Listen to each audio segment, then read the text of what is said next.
Vamos lá, vamos primeiro desmistificar, entender que quando a gente pensa o processo de planejamento estratégico, a gente não está falando especificamente de um plano. O plano ele é a instrumentalização, ele é o documento. E aí tem muita gente que se atém a pensar plano.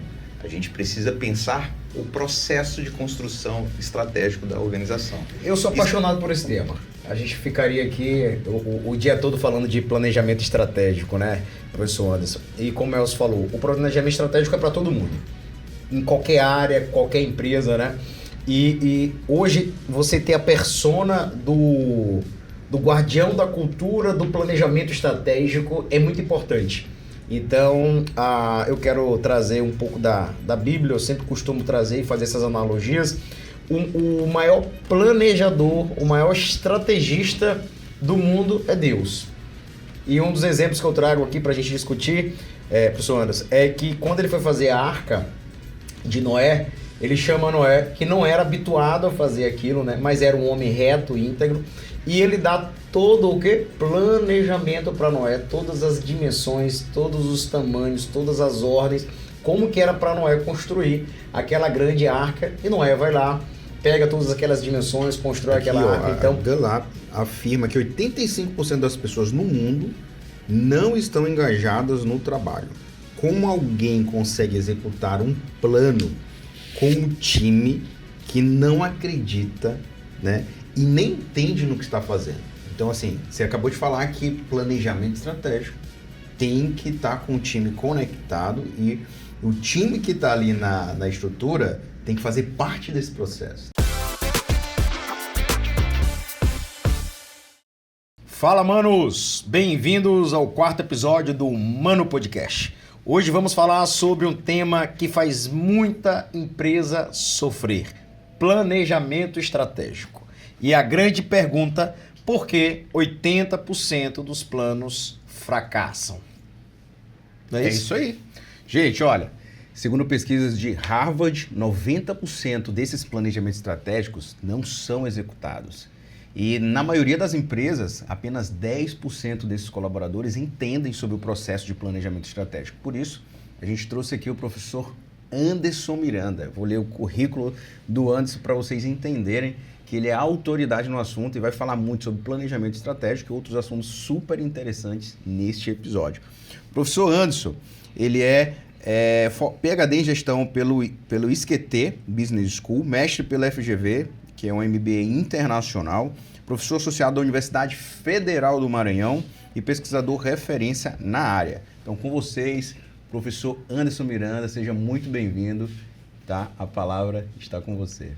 André, Elcio, que satisfação, alegria estar nesse quarto episódio do Manos Podcast. E a gente precisa desmistificar um pouquinho o planejamento estratégico, falar um pouquinho sobre cultura envolvendo esse processo. Eu estou à disposição. Maravilha, que bom. Gente, eu conheço o professor Anderson Miranda já há alguns anos atrás. Eu tive o prazer dele ser meu orientador na minha tese de MBA, quando eu finalizei ela. Então ali eu conheci o professor Anderson Miranda e desde lá já empreendia, né? Então ele conheceu um pouquinho lá do que nós já fazíamos também e a gente criou uma conexão muito legal. Eu sempre vi um professor que era apaixonado por aquilo que fazia, e todo o testemunho, tudo que ele fazia lá junto com a gente era realmente muito empolgante. Aquele professor que marcou a sua vida na universidade ou na especialização. Então esse é o grande Anderson Miranda, prata da casa, né? E a gente fica muito empolgado em ver que tem muita coisa boa no Maranhão, Anderson. Eu falo muito disso, né? Que a gente tem que valorizar a nossa cultura, valorizar quem nós somos. Tem muitos empresários bons, fora da curva aqui no Maranhão. Como o professor Anderson disse, muitos projetos, muitos negócios nervosíssimos, né? Que vale a pena ser estudado, muitos cases de sucesso, né? Então o Manos Podcast é para isso. É trazer essa galera que se destaca, gente boa do Maranhão. E vamos começar com o primeiro bloco, professor Anderson. Entre o papel e a realidade, tá?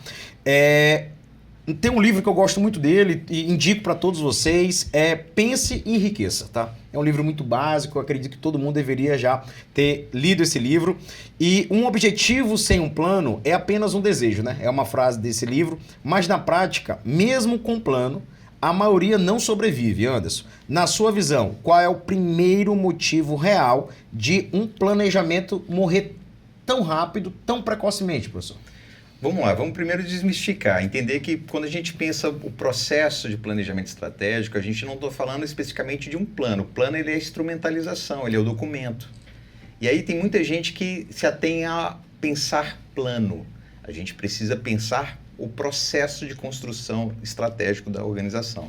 Isso envolve algumas desmistificações. A primeira delas, a gente precisa começar a enxergar que para a gente construir uma cultura, essa cultura de gestão por evidências, essa cultura de melhoria contínua, essa cultura de enxergar o dado transformado e buscar a capacidade analítica daqueles que fazem parte da organização, ela perpassa por toda uma construção de um método, construção de uma metodologia. Isso vai envolver todos da organização. Então, a priori, André, é importante a gente entender que há um processo a ser conduzido. E esse processo vai impactar a cultura organizacional. Então, eu costumo dizer que quando a gente pensa a fragilidade do processo, plano por plano não vai funcionar.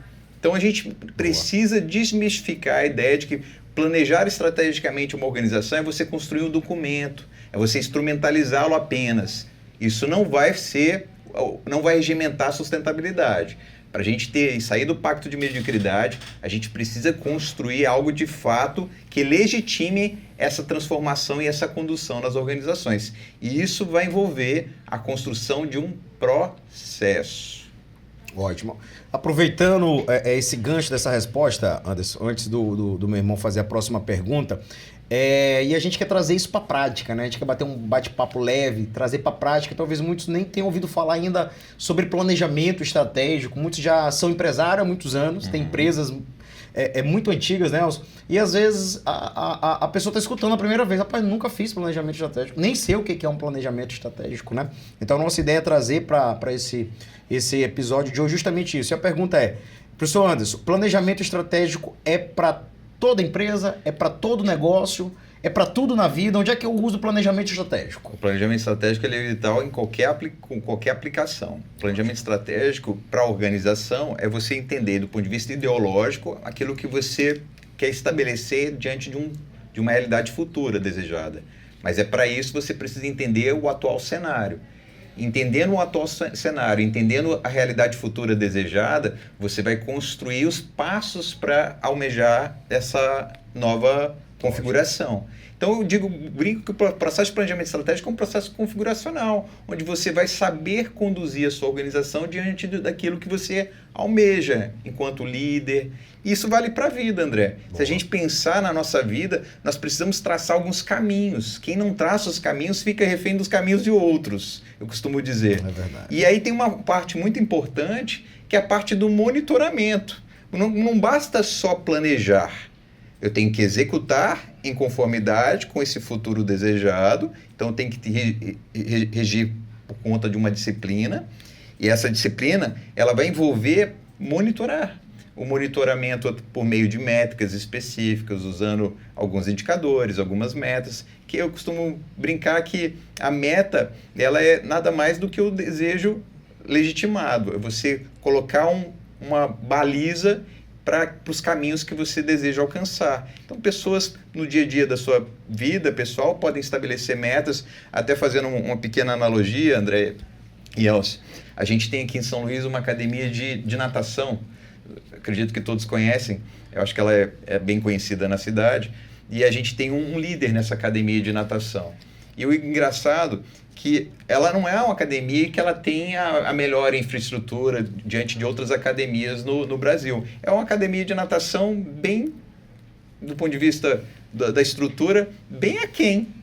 E o interessante é que ela forma campeões, ela forma talentos, ela forma pessoas que dentro do cenário da natação se destacam. E aí você pode se perguntar, professor, como? Eu vou ousar dizer que Posso chutar o líder... nome? Posso chutar o nome desse líder? Favor. A academia se chama Academia Nina de Natação? Isso. Mestre qual é o nome dele? Alexandre. Alexandre. Queria deixar um abraço, inclusive, para o Alexandre. E é verdade, professor, você está falando. Então, nesse aspecto, se você for observar bem o processo de construção de todos esses resultados na academia, tem algo por trás. Método. E o método, ele de fato, ele impacta naquilo que é o almejado por todos, que é o resultado. Então, o processo de planejamento estratégico ele é um método, ele é uma espinha dorsal, ele é a coluna vertebral para a gente alcançar o desejo ou o resultado futuro. Quando você não tem esse processo vital delineado, você coloca em xeque o seu método de alcance. E é um método validado não por mim, não por você, não pelo Elcio. Ele é validado por vários estudiosos dentro do contexto da gestão que perpassam a ideia de que planejar estrategicamente uma organização usando métodos apropriados legitimarão resultados sustentáveis. Ótimo. É legal. E o que acontece muito, eu acho que a pergunta do André foi bem interessante do ponto de vista de mostrar que existe uma dúvida muito grande e as pessoas acabam se confundindo planejamento estratégico com simplesmente um plano. Eu vou delimitar aqui um plano, vamos fazer um plano, né? Ainda mais o pequeno empresário ou o profissional liberal que está ali tendo que definir a sua estratégia ou aquilo realmente que ele almeja para os próximos anos do seu negócio e não tem exatamente isso, a metodologia ou um método necessário para fazer, para realizar um planejamento estratégico, né? Então, trazer isso para quem está assistindo a gente é fundamental. Trazer a clareza do que é um planejamento estratégico e de que forma você pode aplicar, né? Então, se você fosse resumir de forma bem simples, para o leigo mesmo, a definição de planejamento estratégico. Planejamento estratégico é o processo que envolve planejar e executar de forma cíclica e contínua a sua vida e a sua organização, com passos muito bem delineados e todo um circuito de monitoramento. Esse circuito de monitoramento em cima dos passos traçados frente a um resultado desejado. E para monitorar isso, vai precisar de uma gestão de dados também, de informação, de ter esses dados na mão para poder tomar decisões. Né? Muitos se falam que dado é petróleo hoje em dia, mas eu digo que o dado transformado é petróleo. Então, para você ter a transformação do dado, você tem o processo. Você tem que criar uma memória de dados, você tem que organizar esses dados dentro dos seus espaços específicos e geri-los. Voltando para o caso da academia... Dá um exemplo de dados que qualquer empresa tem que ter, para quem está assistindo a gente, porque às vezes, que dados eu preciso ter, né? Que informações básicas de um negócio, por exemplo? É um dado, por exemplo, de faturamento. Você tem a memória de dados em cima de 6 meses, 12 meses do seu faturamento. Você já começa a perceber evolução ou regressão. Tendo essa dimensão, você tem que começar a fazer análises críticas, puxar o seu time, inclusive, e convocá-los para essa leitura, para essa interpretação. E em cima dessa visão integrada de todos, você conseguir aperfeiçoar aquele resultado. Então, voltando um pouco para a questão da Academia Nina, o Alexandre, ele tem todo um método de monitoramento do desempenho dos seus atletas. Veja, não é uma piscina olímpica, é uma piscina que ela tem dimensões menores, mas você tem ali o controle e a disciplina dos atletas, ele sabe dizer quanto que performou tempo de cada um dentro daquele treino, prova. Ele sabe identificar se aquele aluno está evoluindo ou não. Você tem todo o traçado, uma construção de memória de dados para saber se a pessoa está evoluindo ou não naquele que é o esporte natação. Muitos relatam que a Academia Nina ela não forma pessoas para somente a natação, mas para a vida. Então, eu já tenho outras pessoas que fizeram parte da academia dizendo que a transformação veio no seu próprio âmbito pessoal. Uma vez que ele trabalha na Vale, que ele trabalha em outra organização, ele leva aquela cultura para si. Então, quando a gente pensa no processo de planejamento estratégico, a gente pensa, inclusive, transformações na nossa vida. Porque você vai começar a balizar toda a sua trajetória em cima de dados, em cima de evidências, e você acaba levando isso para a sua vida pessoal, fazendo uma construção financeira mais adequada da sua vida em família, e você vai ter aí ganhos substanciais. Mas você levar o planejamento estratégico para a vida pessoal também, para a vida pessoal, é importante. Legal, tem uma pergunta aqui que está associada ao Peter Drucker. Né? Ele dizia que não existe nada mais inútil do que fazer com muita eficiência aquilo que nem deveria ser feito. Né? E quais são para você, antes, os maiores sabotadores internos e que destroem um planejamento estratégico? Aquilo que as pessoas, que a maioria dos empresários ou do empreendedor quando olha esse planejamento estratégico, você deu até um exemplo ali conversando com a gente no bastidor, né? E na hora de executar, acabam tendo um empecilho e sabotam aí a execução e não conseguem implementar o planejamento estratégico, colher todos esses resultados que o planejamento estratégico pode trazer. Primeiro sabotador, Elcio, é você não ter um dono para o processo. Todo processo de planejamento estratégico precisa ter um dono. Isso envolverá construir dentro da sua organização um espaço para ele. E nesse espaço, quando eu falo espaço, é você visitar o organograma da sua organização, enxergar quem será a pessoa responsável, colocar dentro do descritivo de cargos e funções, elementos envolvendo essa competência do processo de planejar estrategicamente a organização. Isso precisa estar muito bem claro enquanto responsabilidades. Uma vez que você tem essa pessoa responsável, você começa a fazer o processo ser estabelecido de uma forma coletiva, porque quando você constrói dentro de uma sala de aula e implanta o processo top-down, ele não dá liga. Para todos incorporarem essa cultura, tem que ser bottom-up, tem que ser de baixo para cima. Você tem que convocar as bases para essa configuração.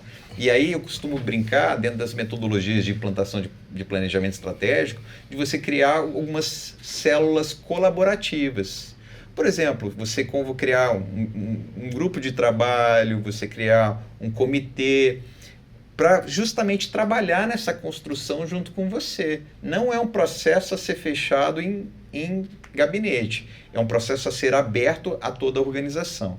Então, um dos sabotadores é essa questão do dono, e outro sabotador do processo é você ter isso bem claro em termos de construção participativa. Então, a gente tem que ter esses dois cuidados quando a gente pensar o planejamento estratégico. Interessante. É como se tivesse quase que ser um cargo, uma função, um funcionário ali, o planejador estratégico para desenvolver o trabalho, né? E muita gente às vezes procura, por exemplo, até encaixando nesse momento que a gente está, final de ano, né? E todo mundo começa a falar de planejamento estratégico, planejar o ano que está por vir, mas isso já deveria estar começando a ser feito desde o começo do ano, né? Estruturando tudo isso. Eu sou apaixonado por esse tema. A gente ficaria aqui o dia todo falando de planejamento estratégico, né, professor Anderson? E como o Elcio falou, o planejamento estratégico é para todo mundo. Em qualquer área, qualquer empresa, né? E hoje você ter a persona do guardião da cultura do planejamento estratégico é muito importante. Então, eu quero trazer um pouco da Bíblia, eu sempre costumo trazer e fazer essas analogias. O maior planejador, o maior estrategista do mundo é Deus. E um dos exemplos que eu trago aqui para a gente discutir, professor Anderson, é que quando ele foi fazer a arca de Noé, ele chama Noé, que não era habituado a fazer aquilo, né? Mas era um homem reto, íntegro, e ele dá todo o quê? Planejamento para Noé, todas as dimensões, todos os tamanhos, todas as ordens, como que era para Noé construir aquela grande arca, e Noé vai lá, pega todas aquelas dimensões, constrói aquela arca. Então, Deus, na origem, no primeiro livro da Bíblia, ele já deixa claro como é importante um planejamento estratégico. E pensando nisso, professor, o que você tem para falar, para a gente encerrar esse primeiro bloco, sobre a importância do planejamento estratégico na sobrevivência ou como um diferencial das empresas? Se a gente for em analogia, já que você puxou a Bíblia, eu vou puxar a nossa analogia para a vida como um todo, para a nossa saúde. Se a gente não tiver marcadores, se a gente não tiver critérios para analisar a nossa própria saúde, e aí eu puxando aqui para os nossos exames clínicos, como que vocês estão? Com que frequência que vocês fazem exames clínicos, André? Eu hoje faço com mais frequência, a cada 3 meses. Para ser pelo menos uma vez no ano, né? Um check-up geral, mestre. Como que vocês... Mas eu gosto muito de acompanhar marcador, então a cada 3 meses normalmente eu faço. E o que você faz depois que você tem aquele cenário, Elcio? E aí você tem um balizador, né? Do que está certo, o que está errado, onde você precisa movimentar ou ajustar, né? O processo de planejamento estratégico é isso, é você ter balizadores de onde corrigir e dentro de uma forma viva a sua organização e o percurso dela ao longo do tempo. Então eu costumo brincar, quando você não tem o planejamento estratégico, você não tem uma bússola de correção do curso. E dentro hoje de uma hostilidade mercadológica, dentro hoje de uma volatilidade, a gente tem cada vez mais que se ater ao uso de métodos de gestão. O mercado hoje não está para peixe. Brincadeira. O mercado hoje está para tubarão. Não é para amadores. Não é para amadores. Dependendo do segmento da indústria que você entra para competir, você vai precisar ter um grau de profissionalismo elevado. E se você for pensar hoje, do ponto de vista de uma gestão profissional, a espinha dorsal, o processo vital é planejar estrategicamente a organização. E aí, lembrá-los, quando a gente pensa no fortalecimento desse processo, a gente tem que lembrar a todos, ter dados, saber transformá-los, analisá-los, interpretá-los e corrigir efetivamente o percurso e o curso de ação dentro da sua organização em busca da melhoria contínua. Então, o processo de planejamento estratégico, no frigir dos ovos, ele é a própria vida da organização sendo colocado a planos de sustentabilidade. Então, essa legitimidade do processo vai levar à longevidade organizacional. Boa. A gente vai começar o segundo bloco agora, professor Anderson. E o Elcio vai perguntar, na verdade, depois eu faço a pergunta do segundo bloco. Tem uma pergunta aqui, ó. A Gallup afirma que 85% das pessoas no mundo não estão engajadas no trabalho. Como alguém consegue executar um plano com um time que não acredita, né, e nem entende no que está fazendo? Então, assim, você acabou de falar que planejamento estratégico tem que estar com o time conectado e o time que está ali na estrutura tem que fazer parte desse processo, né? E hoje a gente enfrenta muita dificuldade em relação a isso. Então, como fazer que esse time engaje? Como tornar esse processo e trazer toda a estrutura da empresa e as pessoas que fazem parte desse processo realmente participarem do processo de planejamento estratégico? Falamos, então, que planejar estrategicamente uma organização envolve processo. E é importante também destacar que esse processo precisa estar institucionalizado em sistema.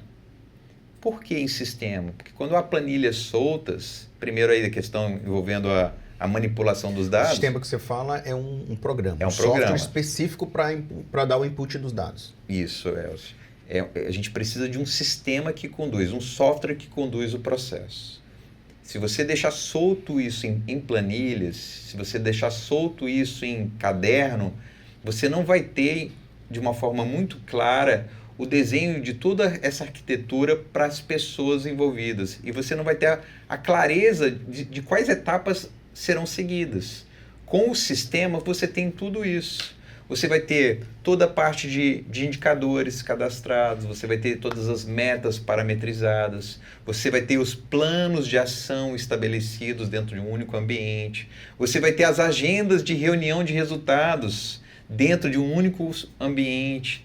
E veja, olha que interessante, todos esses dados, todas essas informações cadastradas num único ambiente, isso vai possibilitar depois você ter como repositório de conhecimento, quem sabe, fazer análises mais profundas, usando inteligência artificial, identificando o que a organização, o que passou no histórico da sua organização, com análises descritivas, e outra, fazer análises do futuro da sua organização, análises preditivas, análises prescritivas. Então, quando você tem isso dentro de um sistema, isso vai ser triunfante para que você tenha todos engajados, todos dentro do mesmo movimento, ou seja, virando a página, porque o processo de planejamento estratégico ele é vivo, ele precisa ser sempre atualizado, mas todos dentro da mesma página. Legal. E você poderia dar algum exemplo, professor Anderson, para trazer um pouco mais para a realidade aqui, para a atualidade, né, para a vivência do dia a dia, do micro, pequeno empresário, quem está ouvindo a primeira vez falar sobre planejamento estratégico? Eu sei que o Drive é uma realidade hoje, o Drive que todas as camadas têm acesso, mas hoje já tem softwares próprios para planejamento estratégico. Você pode citar o nome de algum que você já nos deixaria de indicação para quem nos assiste, nos ouve? Deixarei 3. Ótimo. QualiX, nós temos o QualiX, que é mais para médias e grandes organizações, o ScorePlan. Ótimo. E tem o Scope, que aí o Scope ele é um pouquinho, o investimento é menor, e aí dentro da realidade de pequenos, médios empresários se encaixa bem. Então, manas, peguem essa visão, é possível, nós temos softwares hoje para planejamento estratégico e vale a pena colocar em prática. E pegando esse gancho também que o Elcio perguntou, Anderson, de falar que muitas vezes a falta de engajamento, as pessoas acabam desistindo do planejamento estratégico, a minha pergunta é que muita gente esquece que a cultura, ela come a estratégia ou consome a estratégia todo dia no café da manhã. Então, resumindo, por que a cultura organizacional consegue sabotar até os melhores planos, professor Anderson? A cultura é o terreno fértil para estratégias se estabelecer. Ótimo. Se eu não tenho uma cultura apropriada, isso vai envolver você ter lideranças com capacidade analítica, com competência para conduzir o processo. E aí antes de você ser uma empresa destinada àquela sua atividade, você vai ter que ser uma escola. Você vai precisar formar seus colaboradores de uma forma intensa quando o assunto são novos métodos, quando o assunto são novos conhecimentos. O processo de planejamento estratégico ele vai exigir essa formação contínua, desenvolver capacidade analítica, desenvolver gestão por resultados, desenvolver a capacidade de interpretar as nuances de novos conhecimentos envolvendo a própria organização. E quando a gente pensa essa cultura, a gente precisa identificar outros pontos importantes também nesse formato. A questão envolvendo a própria estrutura organizacional. A estrutura organizacional, quando eu falo estrutura organizacional, eu falo a forma de você desenhar as pessoas dentro da organização. E, mais além, a questão dessa engrenagem, essa simbiose, ela precisa estar harmônica, criando a possibilidade de você criar ritos como reuniões de resultados de forma periódica, criando alguns fóruns de discussão dentro da equipe tratando de problemas que de fato acontecem na sua organização. Você pode criar alguns momentos para fazer puxar o conhecimento da base, que muitas vezes esse conhecimento periférico ele não é tratado pelas lideranças. Então, eu acho que o ponto central nessa construção de uma cultura de planejamento estratégico, André, são as lideranças. Você ter lideranças preparadas, principalmente as lideranças intermediárias, precisam estar endossando a construção de toda a engrenagem. A gente fala sobre dois temas que, às vezes, as pessoas acham que isso é muito distante de qualquer empresa, né? Cultura organizacional e planejamento estratégico. E a gente já teve, né, já tratamos muito aqui no Mano sobre cultura, acho que o primeiro episódio com o Matheus Brito, a gente falou muito sobre cultura organizacional. E o quanto é importante que você fez parte desse processo aqui junto com a gente dentro da nossa estrutura, mostrando a clareza, né, que o André vem desenvolvendo esse trabalho de cultura, de desenvolver os códigos culturais e de assumir o controle. Né? Para mim, a minha visão é que se você não assumir o controle da sua cultura, vai ter uma cultura lá fora de controle que não é você que está gerenciando tudo isso. Né? Então, é fantástico essa colocação, que ela é o terreno fértil para onde você vai plantar a estratégia e ela vai florescer. Porque o time está preparado, as pessoas ali realmente entendem, têm um caminho e a clareza do que deve ser feito. E o planejamento estratégico, sem dúvida alguma, é algo que vai trazer um resultado e uma direção para qualquer empresa. Né? Então, assim, é muito importante todo mundo entender, né, com muita clareza a importância desses dois temas, cultura organizacional e o planejamento estratégico. Antes de eu fazer a pergunta, é porque parece que esses dois temas, meu irmão e professor Anderson, eles estão na subjetividade. Parece que você não consegue pegar, você não pega a cultura, você não consegue pegar o planejamento estratégico, mas eles estão enraigados ou eles têm que estar muito forte dentro do guardião. Tem que ter um guardião dessa cultura, tem que ter um guardião desse planejamento estratégico, porque parece que é algo subjetivo, mas é vivo ao mesmo tempo, porque está claro nos bastidores da empresa, está claro nos bastidores da onde você andar, se você tem realmente uma cultura ou se você tem realmente um planejamento estratégico.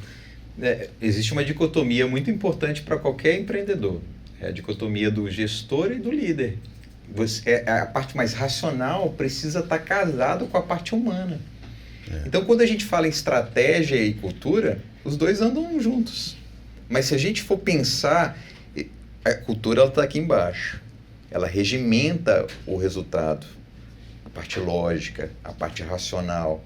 Então, quando mais uma vez, pensarmos na parte do método, da construção dessa racionalidade, é importante também lembrar do papel da liderança, porque a gente precisa desenvolver os dois.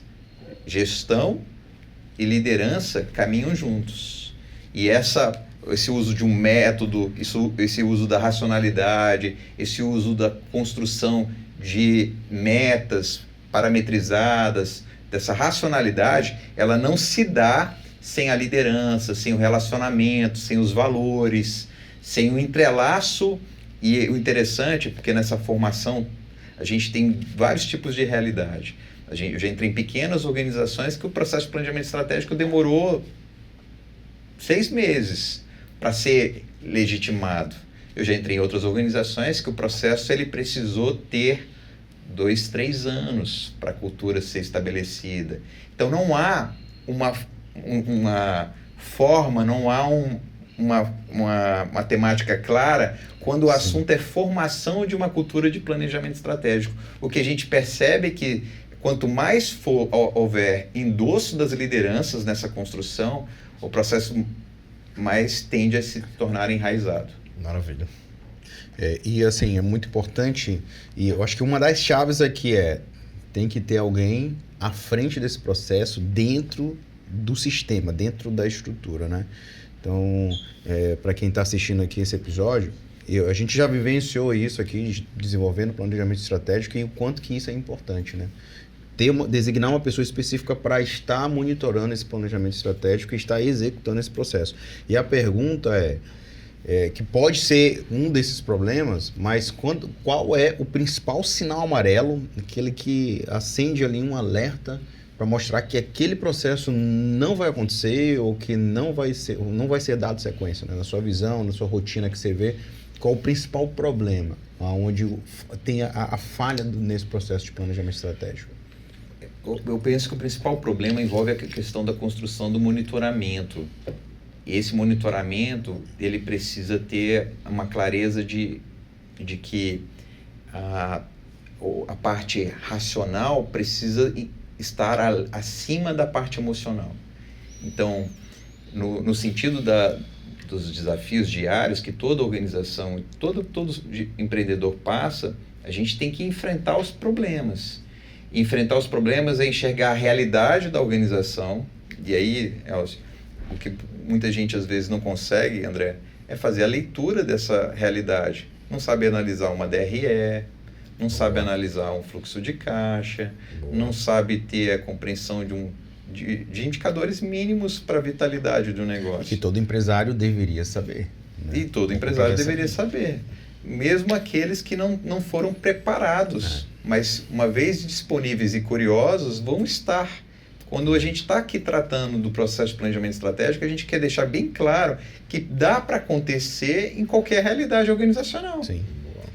E o que é interessante, o ponto de partida é a curiosidade, é buscar, é ir atrás, é ir em busca. Esse ir em busca envolverá, quando a gente pensar num pequeno negócio, você às vezes assumir as rédeas, porque num médio negócio você pode colocar a responsabilidade em cima de um dos seus colaboradores. Num pequeno, o líder precisará puxar o processo. Esse processo, basicamente, envolverá a construção de um método de identificando a atual realidade, delineando o futuro desejado e em movimentos de monitoramento, estabelecer algumas métricas que a gente chama de indicadores-chave de monitoramento para estar verificando se a evolução do negócio está compatível com aquele futuro que você almeja. Para trazer bastante clareza para quem está assistindo a gente, Anderson, eu vou citar aqui alguns indicadores e você vai trazer se é exatamente isso, porque às vezes a gente fala de indicador, de métricas, quem está assistindo a gente às vezes fica meio confuso, mas o que é isso, né? Mas trazendo num cenário da área da saúde, um médico, um dentista, ele tem que ter uma estrutura comercial ali. Essa estrutura comercial dele, ele tem que saber sobre faturamento, eles dentro da estrutura comercial, o percentual de entrada ali dos tratamentos que ele vende, em quantas parcelas normalmente ele faz aquilo ali que vai impactar ali no fluxo de caixa dele, né? Então, essas estruturas ali de analisar o ticket médio, saber, poxa, quanto dos orçamentos que eu recebo, qual é o meu percentual de conversão? Tudo isso são dados que vão para esse sistema do planejamento estratégico, por exemplo, num setor comercial. Depois a gente tem a transição para um setor de qualidade, o tempo de atendimento de um dentista ou de um médico, a quantidade, volume, né, e controle de qualidade. E depois vem outros setores que são relacionados à satisfação, pesquisas de NPS, dados que a gente vai coletar sobre o índice de satisfação daqueles atendimentos. Todos esses dados, eles são imputados e são esses dados que vão trazer a clareza e o direcionamento do planejamento estratégico que foi montado. É isso? É isso. Esse é o coração. O MVV colado em gestão à vista, em paredes, isso é... Professor, explique o que é MVV, Missão, visão e valores. Né? Muita gente cola o MVV nas paredes das e fica empresas só colado, o quadro. e falam que estão adotando planejamento estratégico. Isso não é processo de planejamento estratégico. Isso, para mim, é pacto de mediocridade. Processo de planejamento estratégico é você ter as métricas claras envolvendo o futuro que você almeja. E dentro desse monitoramento contínuo, identificando pequenas correções, ajustes necessários. E daí saem os desdobramentos dos planos de ações para cada setor, para cada indicador desse, e você vai realmente colocando em ação todas essas melhorias que toda empresa precisa. E essa é a grande engrenagem: monitoramento, análises críticas, planos de ação estruturantes. Quando você faz essa engrenagem rodar, a melhoria contínua e os resultados vão ser alcançados, não tem como. Então, o planejamento estratégico não é sentar na mesa no final do ano e colocar ali as metas do final do ano. É porque eu acho que muita gente se confunde com isso. Eu vou fazer isso, eu vou emagrecer, eu vou fazer X, eu vou fazer uma viagem, eu vou guardar mais dinheiro. Não. Pelo que eu estou entendendo e pela minha experiência aqui, que a gente já pratica, planejamento estratégico é o ano inteiro, desde janeiro, ali do 1º de janeiro até o final do ano. Não só o ano inteiro, acontecendo. mas aonde você quer chegar daqui minimamente a 5 anos. Então, o Elcio falou muito bem sobre isso, professor Anderson. E a gente tem que saber o planejamento estratégico, trazendo para uma realidade, trazendo ali para a vida do empreendedor, do dia a dia. Não é só você projetar o ano de 2026. É minimamente, professor Anderson, você pode colaborar um planejamento estratégico para um pequeno empresário que nos ouve, nos escuta hoje. Daqui a 5 anos seria um prazo médio, ideal, para ele traçar onde ele tem que estar, como ele tem que estar, qual o business plan dele, o planejamento de negócio dele, ele tem que ter crescido quanto, ele tem que estar faturando quanto. Seria mais ou menos isso? Um médio, longo prazo seria ideal e, como Elcio falou, não só traçar uma meta para o ano seguinte, mas traçar um planejamento a médio e longo prazo? Você pode colocar um horizonte temporal que lhe couber, mas você precisa ciclicamente corrigir no curso da ação. Aí eu acho que frisou bem a questão de um bom exemplo, é durante o ano, por exemplo, você traçar um resultado envolvendo, às vezes, fazer academia, começou os 2 meses do ano e não fez, você pelo menos pegar uma bike e sair de casa. Mas continua pagando a academia. E aí outro ponto, eu não sei, eu acho que isso talvez poderia estar impactando no custo daquela pessoa e isso vai entrar como indicador. E engraçado é que ele faz o plano, a meta do ano, ele tá lá com o consciente dele tranquilo, porque ele, na fatura do cartão de crédito ele tá pagando, professor Anderson. Ele só não tá indo, mas para ele, psicologicamente, ele tá cumprindo o plano dele, porque ele tá pagando a academia, só que ele não tá indo presencialmente ou fisicamente. Que, inclusive, isso é um negócio nervosíssimo dessas grandes redes de academia, que eu agradeço. É que o plano de negócio deles não é com o paciente, ou com o paciente não é com o cliente que vai para academia, mas é justamente com o cliente que paga e não vai para academia. E se a gente for pensar e analisar, então o processo de planejamento estratégico ele é vivo, ele é cíclico. Por mais que você trace um horizonte temporal, as correções são contínuas, imediatas. Né? Uma vez que você tem esses marcadores da sua saúde, aí eu acho que é importante lembrar, guardem os dados, munam-se de dados. Quanto mais dados nós tivermos, melhora muito a tomada de decisão no processo. E aí o que é bacana é depois que você tem uma memória de dados, Elcio e André, você pode incorporar uma inteligência artificial para te ajudar em análise. O que me deixa muito feliz hoje, quando eu olho para o mercado, é que eu vejo odontólogos conseguindo fazer gestão e uma gestão melhor do que muito administrador. Então, basta ter curiosidade, treino, desenvolvimento. O processo ele vai vir por cascata, por consequência. Maravilha. Gente, o bate-papo tá maravilhoso. Eu tenho certeza que vocês estão adorando aí. A gente vai passar para o último quadro, que é onde o professor Anderson ele pergunta aqui para mim, para o Elcio, para o Manos. Mas antes disso, eu tenho uma última pergunta, professor Anderson, para a gente encerrar esse segundo bloco e para o terceiro. Inclusive, eu fiz agora, né, um post no meu Insta que eu coloco lá como se eu fosse um capitão. Ficou muito legal não, mas tá bacana lá. Me colocaram lá como um capitão. Mas qual é o entendimento disso aqui, falando sobre cultura, falando sobre planejamento estratégico? Professor Anderson, você acredita realmente que uma liderança ruim é o principal fator que destrói um planejamento? Eu penso que sim. Não tem como a gente pensar em cultura sem o papel da liderança, principalmente as lideranças intermediárias. E aí a sabotagem vem, às vezes, de líderes setoriais. O estratégico ou o tático ali? O tático. O tático. Operacional. Operacional. Ou gestor operacional ou gestor tático. Porque você vai precisar começar a levar para toda a organização. E se você não tiver todos alinhados, você não vai ter o processo sendo regimentado. Então a liderança ela tem o seu triunfo na construção de toda a transformação cultural. A mentalidade precisa ser concebida, essa mentalidade envolverá principalmente ter a participação deles também na construção do método. Uma vez que eles não constroem o método, vão ter problemas na sua implantação, no seu desenvolvimento. Maravilha, respondido. Show. Esse momento, professor Anderson, é um momento que a gente investe para que você possa fazer qualquer tipo de pergunta. Eu acho que você já conhece aqui tanto o André quanto me conhece, né? E você pode direcionar uma pergunta, pode estar relacionada ao tema ou não, uma pergunta que você acha que convenha. A gente trocar aqui informações também. Elcio, André, quando a gente pensa na estratégia, na visão de dois irmãos, na construção de um projeto, como que vocês costumam partilhar uma visão e a integração de duas mentalidades na gestão dos seus projetos? Como que vocês fazem para esse diálogo estar muito harmônico? Você ter do seu irmão, Elcio, a mesma visão de futuro, the big picture, né? Aquela visão clara, a grande figura, também na mente dele, para que vocês sonhem juntos um projeto, uma organização.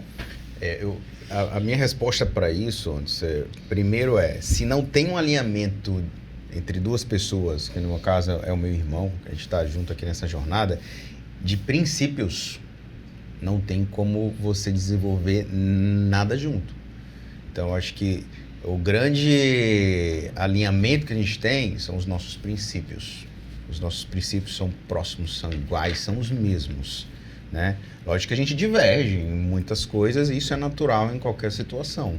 Mas o princípio não, ele é o mesmo. E são princípios que normalmente quando o ser humano tem são inegociáveis, né? Então quando você bate de frente com um princípio que não é o seu, você não vai mudar, né? E a gente tem princípios que são totalmente conectados. Então isso dá muito certo. E quando a gente fala de mentalidade, a gente às vezes até se surpreende muito, né, eu e o André, porque muitas das vezes a gente está pensando em uma estratégia, às vezes ele fala da estratégia ali no ambiente que eu não estou, depois eu chego, falo da estratégia, está totalmente conectada. E o que eu atribuo isso? A ter os mesmos princípios, né? Então, a gente tem um alinhamento de princípio muito forte. Para mim, na minha visão, se você não tiver um alinhamento de princípio, não tem conexão. Essa visão é muito, muito boa do Elcio, mas eu tenho uma dica para dar para você que nos ouve, que nos assiste. Se você tiver que montar um negócio e tiver que ir com um sócio, Eu até aconselho que vá com 2, 3 pessoas, o fardo se torna mais leve, menos pesado, né, professor Anderson? Mas se eu tenho que dar uma dica, meu irmão, e eu coloco isso como um dos grandes fatores primordiais para que a gente até hoje consiga apresentar esses resultados e a gente fala com autoridade. Primeiro, graças a Deus, mas depois há muito trabalho, encontre uma pessoa que saiba vender, professor Anderson. Se você tem 2 sócios e um deles não vende, os 2 não vendem, você está fadado a ter sérios problemas. Um dos sócios tem que saber vender. Tem que ser o cara que senta e faz o negócio acontecer. Porque hoje praticamente não existe negócio sem venda. O fator primordial de um negócio hoje é a venda. Então lá atrás, quando a gente começou, e exatamente está fazendo 10 anos agora em 2025, professor Anderson, o Elcio viu em mim um cara da venda. E de fato eu já tinha um time voltado para isso, meu track record já era voltado a pessoas, a negociações, estar ali lidando com muita gente ao mesmo tempo. Então eu fui o cara da venda, eu fui o cara que entrei dentro do fluxo do processo para vender. Enquanto o Elcio ele cuidava da estratégia, das ideias, das sugestões, eu era o cara que fazia o motor da venda funcionar. Então, se eu posso dar uma dica para você, vocês são 2 ou 3 sócios, você tem que ter o cara da venda. É ele que vai ser essa força motriz para esse negócio funcionar. Como uma pessoa de fora, eu queria palpitar, queria pontuar. Claro, fica à vontade. Eu vejo perfis complementares. Sim. Eu vejo o Elcio casando com o André em vários aspectos. Aspectos que envolvem princípios, como destacado pelo Elcio, aspectos que envolvem a construção de competências integradas, mas eu, mais do que isso, reforço que eu acho que vocês têm uma conectividade em propósito. Vocês têm uma conexão muito forte em propósito. Isso dá muita liga quando o assunto é desenvolvimento de negócios, porque você pode ter a racionalidade que for, mas se você não tiver uma razão conectada com o negócio, esse negócio ele tende a se tornar muito frio do ponto de vista cultural. E quando eu vejo o André adentrando a Oral Sim, fazendo parte desse movimento, eu vejo ele totalmente conectado. E essa conexão não é uma conexão racional, não é uma conexão de alma. É uma conexão de espírito. Exatamente. E aí eu vejo isso em vocês. Ah, legal. O propósito nos move, né, meu irmão? Código 1, nosso código 1, a gente trabalhou muitos anos, esses últimos anos, né, desde 2024, 23, 24 e agora em 25, e é o que nos faz levantar da cama, professor. Todo dia, o que me faz levantar, acordar cedo para vir, né, e dar meu melhor, dar meu máximo, é o nosso propósito, de fato. É servir, transformar e encantar a vida dos nossos pacientes e quem passa também por nós. Sem dúvida, e traz muito essa questão da complementação, né? De fato, a gente tem uma visão espiritual sobre isso e realmente tem uma ligação espiritual muito forte, né? Então, fico até feliz em você conseguir enxergar isso. Enxergo perfeitamente. Né? E são complementares, porque são perfis diferentes, apesar de estarem conectados, mas nós temos perfis totalmente diferentes. Né? Mas essa diferença, na realidade, ela é complementar e ela é um equilíbrio, entendeu? Então, assim, às vezes o André precisa ter uma habilidade muito grande de gerir pessoas, em treinar, em liderança, né? E às vezes a gente não teria chegado aqui se eu não tivesse ele realmente ali tocando todos esses processos, né? Da mesma forma que eu trago muitas a parte analítica, a razão, né? Se a gente for falar aqui do método DISC, ali a gente tem um DI aqui, um influente, um dominante. Tô tentando me transformar agora, um cara mais estável, entendeu? Tô modulando para estabilidade. E um instável conforme, então aqui é totalmente o equilíbrio, né? Lógico que a gente tem que vai desenvolvendo as outras habilidades, como eu tive que desenvolver outras também, mas se complementa. Né? E a pergunta secundária que eu faria era o que o Elcio, o que o André traz para todo o processo de planejamento, de execução desse projeto que é a organização, e o que vocês costumam trazer da forma de ser para dentro da organização e como que vocês acham que impactam essa realidade. Você comentou um pouquinho dessa racionalidade. Sim. Eu queria que se vocês pudessem também falar um pouquinho de vocês, porque a gente acaba trazendo para dentro das organizações aquilo que nós somos em casa. Sim. Lá fora, né? Lá fora. O que vocês trazem? Na minha visão, assim, o que a gente trouxe muito dentro da nossa estrutura. O primeiro propósito é que a gente é melhor servir do que ser servido. Então, quem são as primeiras pessoas que a gente está aqui para servir? É o nosso time, né? As primeiras pessoas que a gente está aqui para cuidar é o nosso time. Então a gente tem isso, a gente fala mesmo porque a gente cuida de todas as pessoas que estão aqui. E não é um cuidado restrito só à empresa, não. É um cuidado de uma forma global, de entender o que a pessoa precisa e entender que a gente vai até onde for necessário para cuidar daquela pessoa. Então isso a gente faz com o nosso time, tanto eu tenho essa visão quanto o André. Esse mês aqui o André fez aniversário e teve um depoimento muito bonito assim de uma colaboradora e relatando, chorando pelo cuidado. Ela passou por um problema de saúde, né? E o André foi lá na casa dela, fez a visita, e inclusive era a primeira funcionária que a gente teve, né? Que eu tive ali ainda quando era um consultório sozinho, está com a gente até hoje, né? E se perpassa por isso, de se importar com o ser humano, se importar com a pessoa. E a gente traz esse valor e o que isso reverbera dentro da estrutura? De ter pessoas que estão aqui porque se sentem tão bem e tão bem cuidados e tão pertencentes a essa estrutura que a remuneração não é o principal fator porque elas estão aqui. Às vezes recebem propostas maiores, mas não. Aqui eu tenho uma coisa muito maior do que dinheiro. Eu tenho cuidado, eu tenho conexão, eu tenho realmente ali um elo familiar. E eu acho que o André tem essa mesma estrutura de servir, de cuidado, ele faz isso muito bem também. Pergunta maravilhosa, professor Anderson. O Elcio já respondeu praticamente a pergunta, mas eu trago uma outra carga que não é sobre religião, é sobre espiritualidade. A gente é muito espiritual, né? E a minha base, e a base do Elcio também, a minha até um pouco mais forte, é a igreja. Então, eu venho de uma base da igreja. A gente foi criado dentro da igreja. Eu faço questão, inclusive, de falar e repetir isso daqui. Então, nossos pais nos conduziram nesse caminho, mas chega um determinado momento que a escolha foi minha. Então, desde muito jovem, e eu agradeço a isso, porque a base da minha liderança, eu exercer a liderança como CEO, né, o diretor de operações, então eu que estou hoje diretamente ali, liderando um time de quase 90 a 100 pessoas, a base é a igreja. É você, desde jovem, liderar grupo de adolescentes, que nem eu fazia. Eu tinha célula em casa. Eu passei todo o meu processo dentro da igreja com algum cargo de liderança, exercendo liderança, teatro, dança. Não que eu sei dançar, mas participava. Estava lá no meio do público. Inclusive, é o segundo maior medo do planeta. Primeiro é o medo da morte. Segundo é o medo de falar em público. E a igreja me moldou. Então eu trouxe muito da minha carga, da minha cultura, da minha vivência da igreja para dentro da organização. E isso conecta muito a gente, as pessoas, né? A nossa maior inspiração, o nosso maior líder de referência é Jesus. E ele diz que ele veio para servir e não para ser servido. E assim a gente cumpre o nosso propósito. A gente traz muito dessa carga.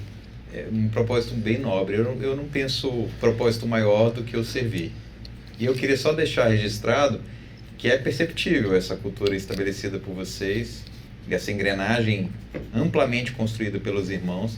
Desde o momento que a gente ingressa aqui internamente, nós somos bem acolhidos, bem recebidos.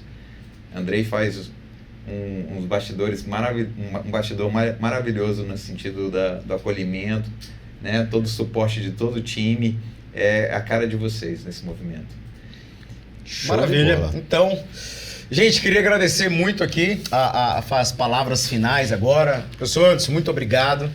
Foi fantástico. Um tema que parece que é muito distante, mas... Tem as últimas perguntas. Tem as últimas perguntas. Ah, peraí, já gente. quer encerrar o podcast. Ainda tem um quadro. É porque, assim, um detalhe, professor Anderson, o André é de 7 meses. Gente, desculpa. Ele está aqui, não sei quanto tempo que a gente está no podcast, já fez uma hora? Ainda Não. Então hoje ele está nervoso. Quer acabando o podcast assim? Mas hoje ele tá indo bem. Tá. Não, eu tô indo bem. Vocês viram que eu tô comportado, Zondas? Eu ficar 40 minutos sentado, pra mim realmente é um desafio. Mas estou me desafiando todos os dias a isso. Não é que eu quis cortar, a sua presença está sendo maravilhosa. Eu estou até muito bem, né? Conforme aqui todos a nossa produção, eu tô realmente avançando bastante aqui, interagindo bastante. Mas vamos pro último quadro. Como é que é, Elcio? São as perguntas, ó. Estamos no final. Ah, então vambora aqui, ó. Eu quadro, assim, responde ou corte. Vai fazer umas perguntas, você pode responder ou sair correndo. Combinado. Você não corte Tá nenhuma pergunta. Vamos lá, Anderson. Planejar demais ou executar pouco? O que atrapalha mais? Planejar demais. Planejar demais, ele perde o timing. Não que o executar pouco também não atrapalhe, mas o planejar demais pode envolver perda de timing. Timing você não recupera. Quando eu falo timing, é oportunidade de mercado. Boa. Uma ferramenta de gestão que você não abre mão. BSC, Balanced Scorecard. Traduzindo, Traduz, é um quadro balanceado de indicadores de desempenho para o monitoramento da sua estratégia. A gente deixa um convite a todos buscarem e pesquisarem nas inteligências artificiais os indicadores-chave do seu negócio. KPIs. KPIs. É, isso mesmo. Uma frase que todo gestor deveria ter na mesa. Sem método, estratégia é uma opinião. Em Deus nós confiamos. No resto. Para todo o resto, traga dados. Boa. Inclusive eu repito essa frase até hoje, é do professor Anderson Miranda, tá? Na verdade é uma frase, não é nossa, é uma frase de um estatístico norte-americano chamado Deming. Deming. Eu repito como se fosse sua. A última, professor Anderson. Planejamento é ciência, arte ou sobrevivência? Ciência. Planejamento envolve a parte racional do processo. Então é ciência, é método, mas não deixa de ter uma liga com a arte quando o assunto é envolvimento humano, a realidade de construção do gestor. Então é um processo que ele é artesanal, à medida em que cada um, dentro do seu passo, vai saber construir e aplicar. Então é importante lembrá-los que acho que é um pouco de cada, né? Ciência, arte ou sobrevivência? E sobrevivência, porque eu não vejo hoje, do ponto de vista vital de competitividade, uma organização puxar a profissionalização sem planejar estrategicamente. Maravilha. Para terminar, professor Anderson, dois livros, na verdade, que eu quero que você deixe aqui no nosso podcast. Um para quem nunca ouviu falar de planejamento estratégico, é a primeira vez que nos ouve. E o segundo livro para quem já está um pouquinho mais avançado, já tem uma basezinha do planejamento, que já está ali mais ou menos encaminhado. 2 livros. Assim, quem me conhece sabe que eu vou indicá-los. Quando o assunto é processo de planejamento estratégico, na sua execução, vou indicar 2 autores, na verdade, que tem vários livros. O Kaplan e Norton, que são precursores do processo. Então, quando o assunto é desenvolvimento de planejamento estratégicos, e a gente falou do método, da ferramenta, BSC, os autores são Kaplan e Norton. Boa. E quando o assunto é melhoria contínua, inovação, eu não tenho como, André, Elcio, falar de estratégia sem lembrar do livro Estratégia do Oceano Azul, do Chunkin e da Renée Walborn, que são professores da Universidade de Harvard, nos Estados Unidos. Eles fazem uma série de análises pensando na estratégia de valor, e quando a gente pensa o processo de planejamento estratégico, a gente tem que buscar o valor contínuo, a inovação, sair de uma ideia de adaptação para uma ideia de prospecção. Se eu estiver sempre me adaptando, eu não vou desenvolver uma vantagem competitiva, vou desenvolver uma paridade, vou me comparar com o que existe. E eu, para atuar hoje no mercado, eu tenho que estar sempre inovando, prospectando, buscando fontes de valor. Maravilha, maravilha. Gente, professor Anderson, muito obrigado. Eu que agradeço. Esse podcast aqui é uma aula para quem quer entender sobre planejamento estratégico. Foi sensacional. Segue o cara lá, hein? Eu aprendi muito. @Anderson Miranda. E quero só agradecer realmente a sua presença e tenho certeza que esse conteúdo vai ajudar muitas pessoas. Eu que agradeço aos ouvintes, aqueles que nos assistiram. Agradeço aos irmãos Caldas pela oportunidade. Uma satisfação imensa. Valeu, galera. Não perca, hein? Episódio Humanos Podcast. Siga o professor Anderson Miranda lá para você aprender mais sobre planejamento estratégico. É isso aí. A gente vai colocar aqui o @ do professor Anderson, também do podcast, os nossos, tá bom? Então, gente, Muito obrigado e até a próxima.